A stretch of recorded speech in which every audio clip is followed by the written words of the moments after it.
Samantalang Bishop, inalala si Pope Francis bilang pastol ng awa at malasakit. Detalye ng balita mula kay Danny Kumilang. RH37, Danny, good morning. Kaisa sa pagdadalamhati ang Diocese of Balanga sa pagpanaw ni Pope Francis na inalala bilang ito'y pastol ng awa, malasakit at kababaan loob. Ayon kay Bishop Rufino Sescon Jr., labis ang kanilang lungkot at pasasalamat sa buhay at paglilingkod ni Pope Francis. Tayo nalulungkot dahil naranasan natin ang kanyang pagmamahal, ani Sescon.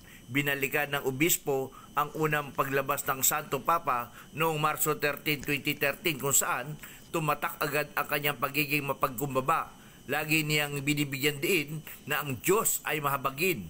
Palagi niyang ginagamit ang salitang encounter, ang pagkikita, pakikipagdialogo at pagbuo ng ugnayan. Dagdag niya, naalala rin ni Sescon ang makasaysayang pagbisita ni Pope Francis sa Pilipinas noong 2015 matapos ang bagyong Yolanda na nagbigay ginhawa at pag-asa sa mga Pilipino. Sa misa sa Luneta, hinayaan niya akong mayakap siya bago siya umalis, ani ng obispo. Binanggit din niya ang epekto ng Jubilee Year of Mercy at ang encyclical na Laudato Si, kung saan hinikayat ng Santo Papa ang pagkalinga sa kapwa at kalikasan. Bilang bagong obispo ng Balanga, iniatang sa kanya ng Papa ang misyon na ipakita ang mukha ni Kristo. Sa huli, nagpaabot siya ng pasasalamat. Maraming salamat, Lolo Kiko, sa yakap mong puno ng awa at malasakit. Ngayon ang Diyos naman ang yayakap sa iyo sa buhay na walang hanggan. Danny Kumilang, RH37, DCRH,